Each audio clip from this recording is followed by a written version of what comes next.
An entire world is ready for you to start your career teaching the path to wellness. Mastering the science of mindfulness.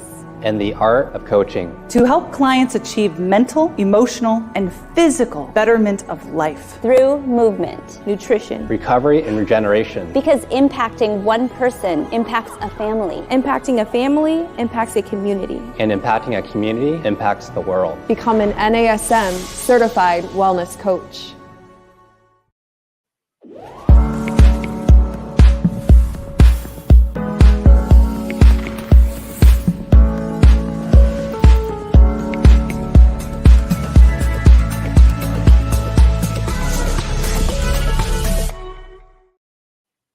Hey everyone, welcome to our Strong Mind, Strong Body podcast. I'm your host, Angie Miller, and I am so glad you are joining us today because we are going to talk about the truths behind starting a coaching practice.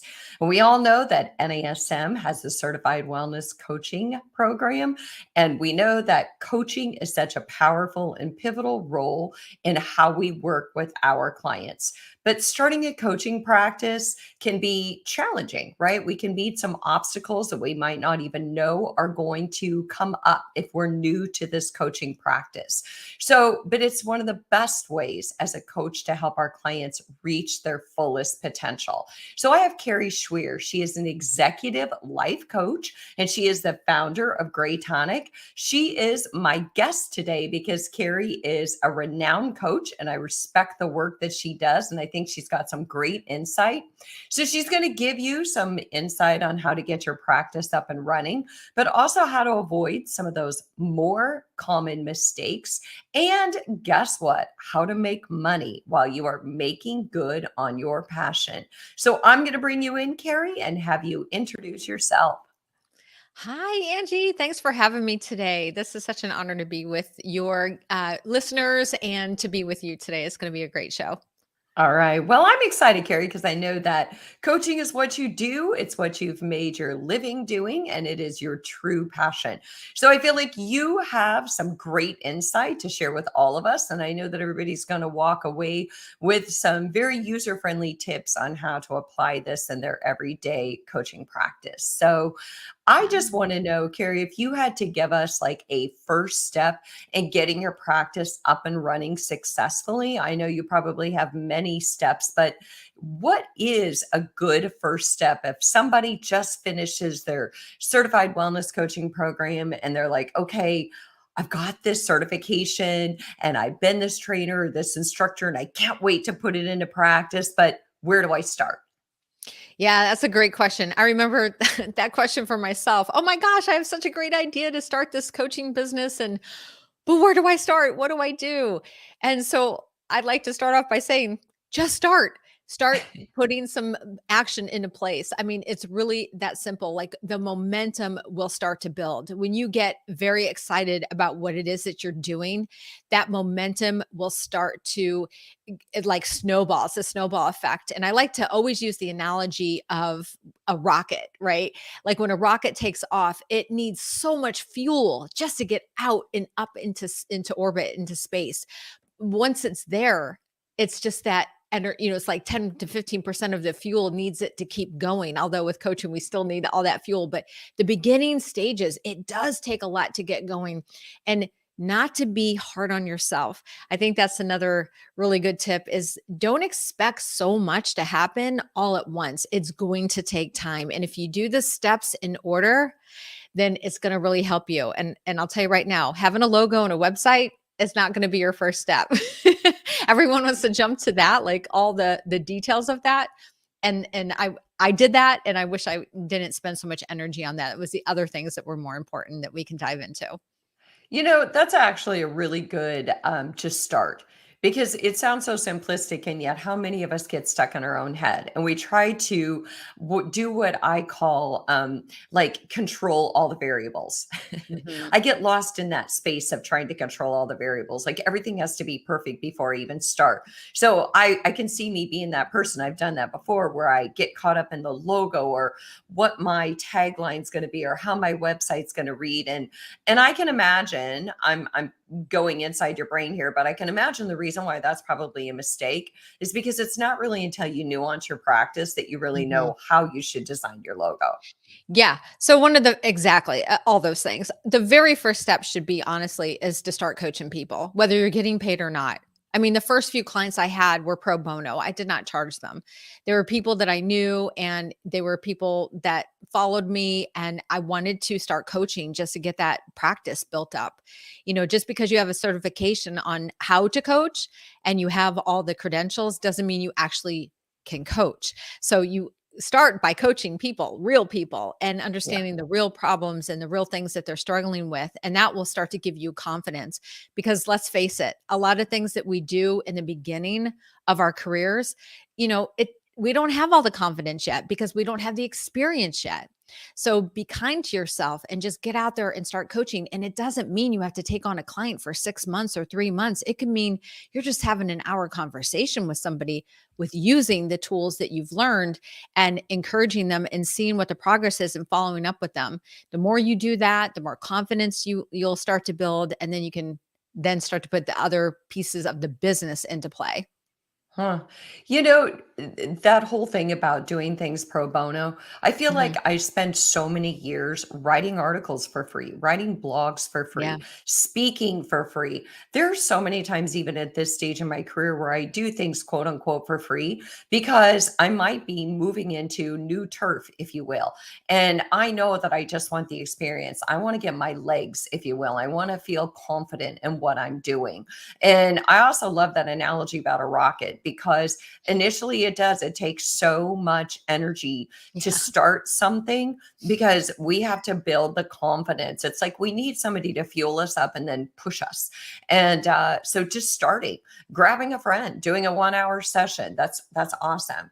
And don't worry about all the variables. Don't worry about the website and all that. So what else? You just get started, you pick a person, you pick a few clients. What else are some first steps that you think?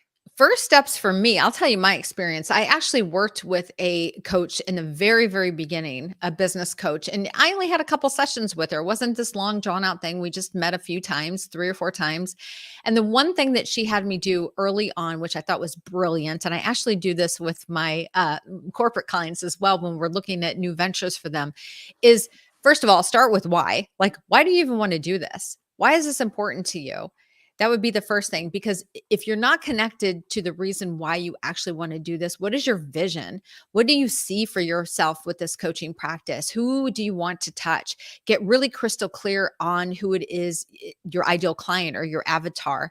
Name that person, like get very specific. You've heard the term go niche, get rich, although I don't like that term, but there's something about you speak the language of those that you're trying to attract and you will attract them naturally. So that's one thing.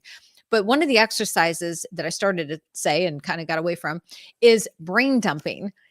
Every idea that you have out on paper. I love setting a timer for 10 minutes and everything that you want to train on or talk about or teach or show or whatever it is that you got in your mind, ideas, even if it's just ideas right now. Maybe you don't have a curriculum, maybe you don't have a process in place. This is where you start. You dump out everything that you have in your head on index cards, one idea per index card. And you do this for about 10 minutes. After 10 minutes, you walk away. You don't look at them again for at least an hour. Then you can come back and you can organize those cards into categories. And that will give you a first step on, oh, wow, okay. And this will start to give you some ideas. Because if we just focus on the how, like, how do I do this? You're not Yeah. going to get very far. You start taking action and the how will start to reveal itself. That's the secret. I have to laugh, Carrie, because I'm visualizing me brain dumping and only one idea on a note card. Well, my brain moves very fast. And so I'm like, oh, it's going to take a lot of note cards. And I don't know if I can write that fast.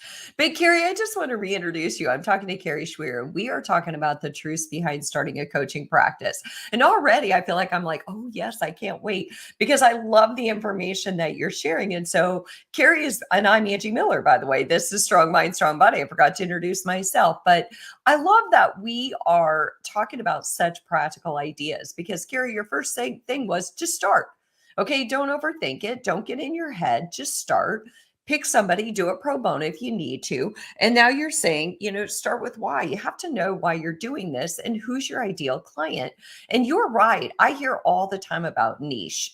Who is your target audience? You're not going to want to coach everyone because certain people are going to speak to you more and speak to what your passion is. And so as you're thinking about who are your people, who do you really resonate with, then you turn into the brain dumping. And I do a lot of brain dumping. I have a huge whiteboard, and Yeah. sometimes it gets a little bit too full. Yeah, So, I do as well. And I still, matter of fact, here, let me grab this really quick because visual is so good. This is 7 hours worth of work of index cards that I just did. My husband and I went away for a week and we spent one full day on my business and just went back to basics. And I say this because we change over a period of time. So when you have an idea for an ideal client, for example, that might massage out a little bit as you continue to coach and with your practice over time, but you have to start somewhere, right? You have to start with who you resonate with the most. My coaching practice is certainly evolved over the years. I started specifically talking about gray area drinking, and now I still talk about it, but it's not the main focus of my practice anymore. It's changed, it's evolved, it's grown, it's gotten bigger. And so my clientele has grown, the avatar has changed. But that comes with time. It starts to massage itself out, which is a good thing. It means you're growing, it means you're expanding. But again, in the beginning, you have to go with who you resonate with the most and who you feel the most comfortable with. And most often, that ideal client is you. It's someone just like you. Isn't that the truth? Yeah. Isn't that the truth? I do a women's program, and it's midlife and beyond. And guess what? That's me. And so Yeah. that's my target audience when I am coaching women on emotional health and well-being and good fitness practices to build that. So that's such a good thought, is like usually your ideal client is probably you. And like you said, when you started with the gray area drinking, now you've evolved past that. And I think that's a good thing to keep in mind, is to let everyone out there know it's okay if who you started coaching a year ago is very different from who you're coaching now, because you nuance your practice and you start to weed out. I don't think those people are really my people. I think these are more my people. This is the area where I want to go. And I love those note cards. What a great visual. So Yeah. is They there work. any, yeah, I mean, I'm like, I just want to read your brain dump. So, Yeah. after, they come up and they say, okay, who's my niche? Who's my target audience? I'm just going to do some work pro bono. I'm going to practice my skills. I'm going to put the certification to use and see how I do with it. And I'm going to start with why. I'm going to brain dump. What else would you say about getting started in that business? Well, the first thing is to get realistic. I mean, we all want to make six figures our very first year in coaching. I mean, who doesn't, What? right?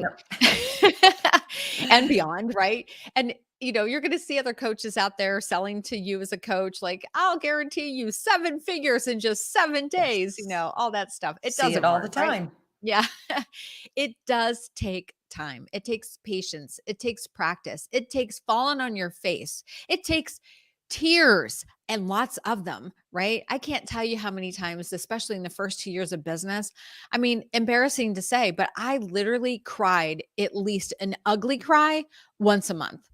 I mean, thankfully, I'm now down to like maybe once a year, but it still happens. Like, we just Yeah. get caught up when it's your own business and you're really, everything about you, every fiber of your being is so about your clients and your business, and you're tied up in that identity.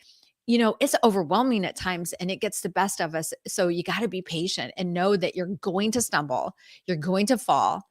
It's not this, straight line explosion upward. Oh, heck no. You're going to go backwards, 3 Mhm. steps to go 1 step forward. Then you might have 5 steps forward and then 10 steps back. I mean, it's an ugly mess the first year or two. But Yeah. if you know that ahead of time and you're like, yeah, I'm buckling in, I'm down for this, I'm going to do it. And Mhm. there's something else too, and I think we might have talked about this at one time, just you and I, Angie, that not every coach is going to be massively successful. Yeah. But I don't want that to be you listening. I want you to go into this knowing like, no, this is what I want. This is what I'm deciding to have. and I'm going to do whatever it takes to get it there. And if you have this mindset of, I'm going to do it, and I know I'm going to be patient with myself, and I know I'm going to expect some things to come my way, then you're going to have the right mindset if you go into it, and be grateful. Be so grateful. The gratitude is the key, is the antidote to everything that feels negative. If we move it in gratitude, you get to do this. You get to change people's lives, right? It's an honor. What a gift. So I think that's part of it too, is just to have some realistic expectations. And the other thing I'll say is, don't do it alone. Be in a community like this, be in a community where there's like-minded people that can support you and help you and guide you, and that's encouraging. Stay connected with others, stay connected that are in the industry. Can't say that fast 5 times. That will really help you too. That will give you the confidence that you need.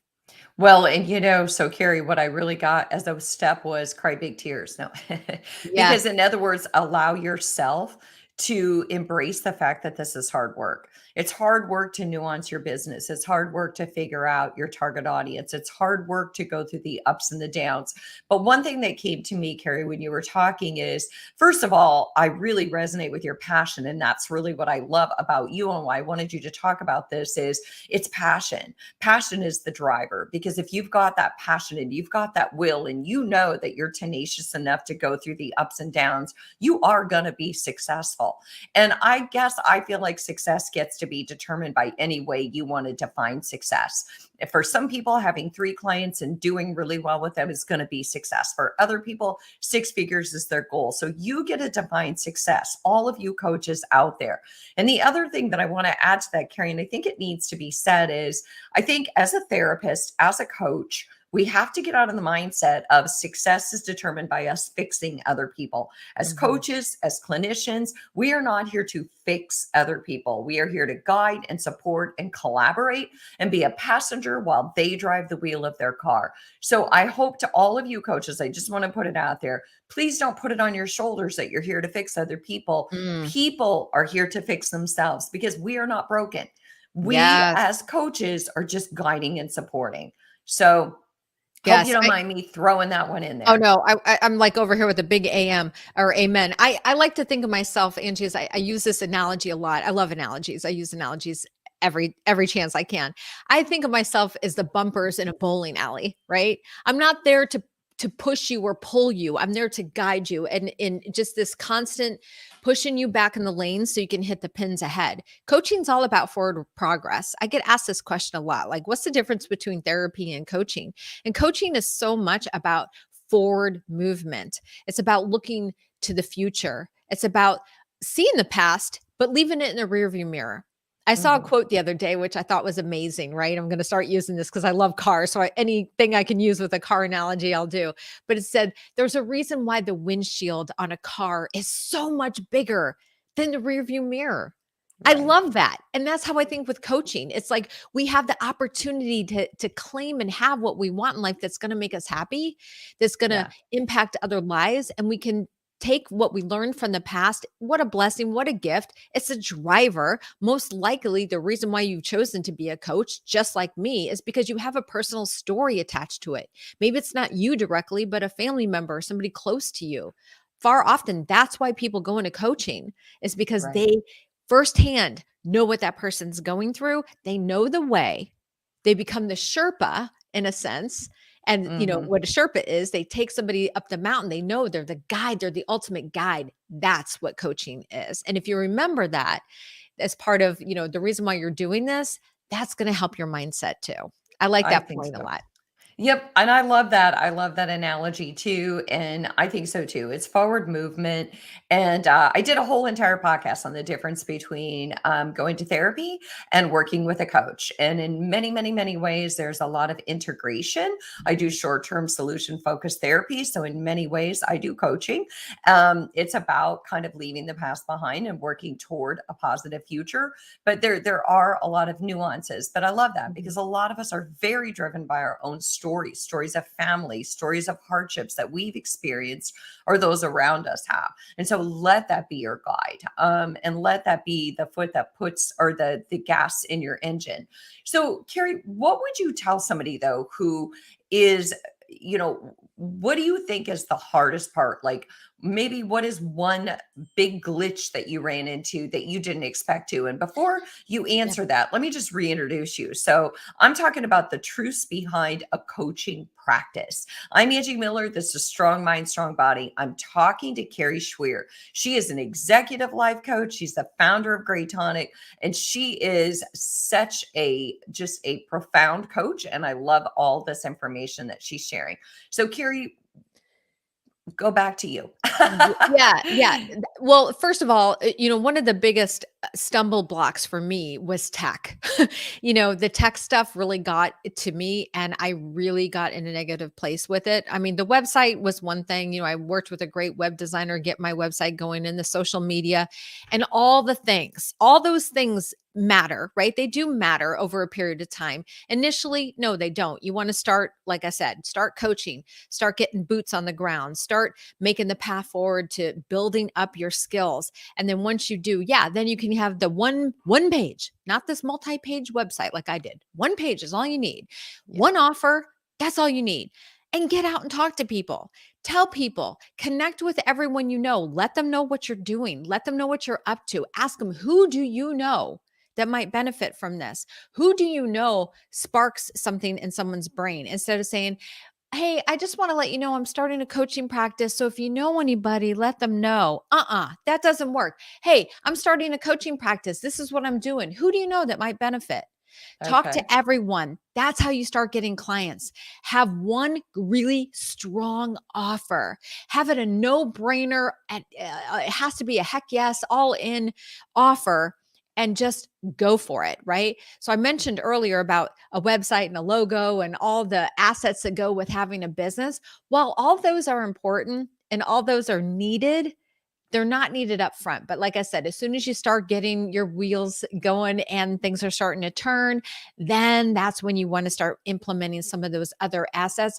But more importantly, know what your curriculum is, know what you're offering. Like that's where I got hung up. And then, then I was like, I want to build an online course. And then I got all wigged out on how to do it online. And oh my gosh, I just let all that get to me. And if that's not your strong suit, guess what? Find someone who can help you, whether it's on Fiverr, to do it. or Upwork. Like it's not that much. You can ask somebody to support you in that and pass that off. You cannot do everything if it's outside your wheelhouse. And that's one of the things, I've used Fiverr. I've used people on Fiverr, and it's a great resource. And like you said, Upwork is another one. But so what I heard you say, Kari, is one of the hardest parts for you was the tech issues. Mm-hmm. But I think you're also saying, be careful how you send your message to other people. I remember years ago, I was moving into speaking, and I sent a gentleman at the Speakers Bureau, a local speakers bureau, it's kind of a bio. And he said, don't say things like a former, college professor. Say, I am a teacher. So I am this, I am doing this. This is what I am offering. Do you know people? Not, I want to do this. I was thinking about doing this. It's very concrete. It's very definitive. You're very much owning and inhabiting that space. And I think that's really important. Yeah. Clear, concise, and confident. Remember those 3 C's: clear, concise, and confident, and you'll get your message across very clearly on that. So I really like them. So Kari, when do you think people can make money?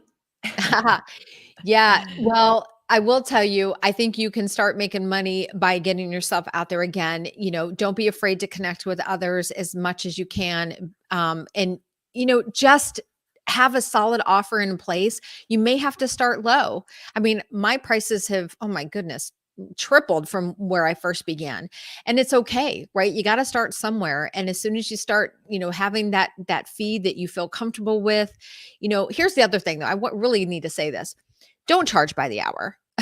Don't charge by the hour. You want to set your fee set on the value that you're giving that person, right? The other thing, another really good tip is interview who your ideal client is. Get their verbiage. That is so important. You want to get in their head. You can put a post out, hey, I'm thinking about starting this XYZ program, and I'm looking for 15 to 20 people, or maybe you start like 5 or 10 people to interview This is not like a sales process. I just want to get a couple, spend a few minutes with you to ask you a few questions. Who's willing to do that? And then you don't sell them on the phone. You just get the verbiage from them. And then at that point they say, hey, wow, this sounds really interesting. Are you actually going to, when are you going to be launching this? Then at that point you could say, I'm so excited that you're excited. I'll tell you what, I'm going to finish this interview process. And once I get it up and going, I would love to contact you and let you know about it. And I can send you some information then. You want to keep the integrity of the call is just you're gathering information. Talk to people, get as much info as you can and write down their literal words, like what they say, because in your copy, in your social media posts, if you can emulate exactly what they're saying and how they're feeling inside, then you're going to grab that ideal clients everywhere else, right? You want to speak their language. You want to hit their pain points. You want to show them heaven and you want to charge accordingly. But remember, it's the value that you're giving them, not by an hour's time. That's not a good way to charge. So, Kari, you just said some really concrete, profound things. And I love that. So just to kind of recap for everyone, you said, be clear, be concise, and be confident. That was something that really stood out to me. Keep your messages short and palatable. But you also said, don't charge by the hour. It's more like charging as a package, charging for value, charging for what you're going to offer. And then interview your ideal client. And it's interesting. I worked with a lot of coaches. In order to be a coach, I've worked with a lot of coaches to nuance my message and how I want to coach. And that was one of the things that we did. We didn't interview though. And I find that interesting. What I did was I invented my ideal client. I wrote her story. And it was very much my own story. I wrote her story. I wrote about her pain points. I wrote about all the different things that she's experienced in her life. And I created a scenario. And basically, I used girlfriends and stories that I knew about them. And then what need could I meet for those pain points of that client? So I love that you're saying actually interview and do it though. What a great way. And keep your integrity. At the end, even if they're interested, you know what? Leave them with that little nugget and say, I'll come back to you. But this is just an interview, right? So that's so good. So Kari, I just want to reintroduce you. This is Kari Schwear, and we are talking about the truths behind starting a coaching practice. And I love all of this information that you're offering, Kari. We've talked about how to get the business up and running, the hardest part, some of the fears of starting, and how to make money. And I just have a question. If you were to look back and have done anything different, what would you say? What are anything that you can think of that you think, gosh, I would have not done that. And instead I would have done this. I would have listened to my own intuition on a few things that I didn't. I was guided or nudged a certain direction by some other people, which, it is what it is at this point, but there's a reason for everything. I mean, it worked out. But also that's one thing, listen to your own intuition. You know why you want to do this. You know who it is that you want to help. You know the reasons behind it. They don't always know the real reason. So that's number one. The second thing is I really feel that, to be so kind to yourself. And we can learn and absorb as much information as possible. I'm currently enrolled in 7 courses right now. I'm that avid learner. I'm constantly doing certifications and learning, and I'm that person that absorbs so much information all of the time. But I do need to counterbalance that with my time, with my alone time, my non-negotiable time, my minimum requirement of being a peak performer, right? I have to do things for myself in order to be the best that I can be for other people. So create time for yourself, a container, boundaries. It's like I call them containers, airtight containers where you're really protecting your non-negotiables for yourself. And I'm talking about things like meditation and prayer time and exercise, of course, and taking care of yourself. Maybe it's journaling, whatever it is that you do that builds yourself up, put that first. Everyone else comes second, because without you being at the top possible level that you can be at, you're not going to be good to anybody else. And I did not do that in the first year or 2 of me coaching. I was so focused on everyone else because I wanted to help everyone. Like you said, I'm like, I got to help so many people. And I wasn't focused on me. Now I focus on me, and things have shifted and grown in a massive way because I'm doing things the way that they need to be, which is me first. And Mm, it can feel selfish. It can feel like, like, oh, it's about everyone else. It is, but you can't be good to anyone unless you feel very full and content with yourself inside. right. Well, and that's so true because I think that that is a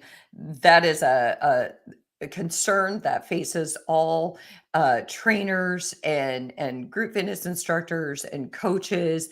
It's like we just want to change lives one bead of sweat at a time. But at the end of the day, if you're not taking care of yourself, it's going to be really difficult to change lives. And so I heard you say, listen to your intuition.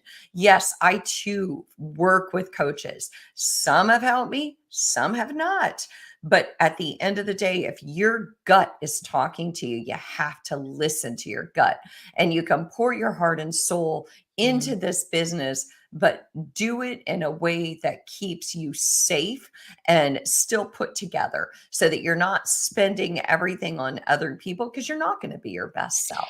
Yeah, I want to say one other thing. I just want to kind of tie this all together because this is important. Is a lot of people like me tend to chase the next shiny object, right? This sounds really good. I'm going to do this. I'm going to do that. Blah blah Yeah, blah blah blah. I think we all could say that we've done that, right?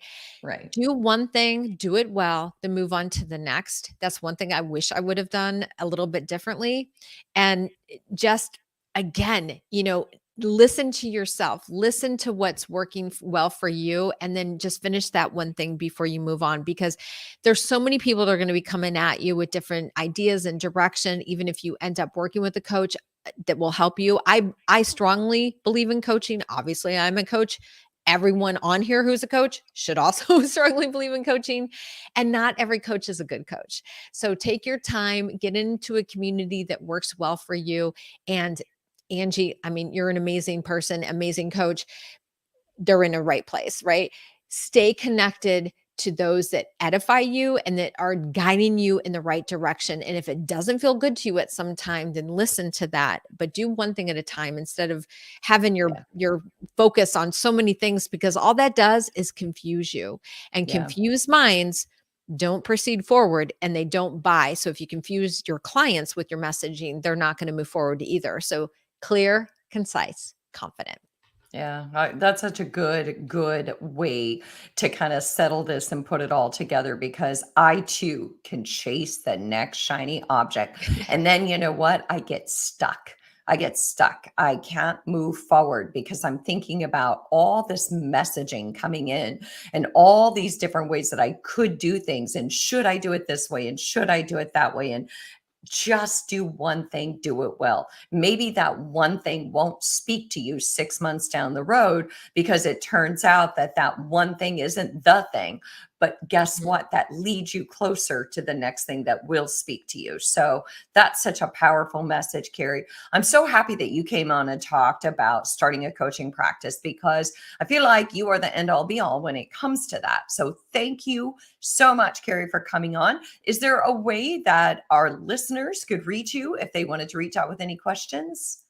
Yeah, the best way is through my website, graytonic.com. It's GRAY. And I will also tell you, GRAY, or you can email me. I'm so willing to answer and help you out. It's just Kari@graytonic.com. You can email me directly, and I would love to be able to have a conversation with you if that will help. All right. Thanks so much, Kari. And thanks to all of our NASM and APA audience. Thanks to all of you for listening. To anyone else who's out there who's thinking about starting a coaching practice, definitely, you know what, always weigh in. Let me know your thoughts about the episodes. And also let me know your thoughts about future episodes, a topic that you would like to hear about. So thanks to all of you. I appreciate your time and energy and passion, and we'll see you next week.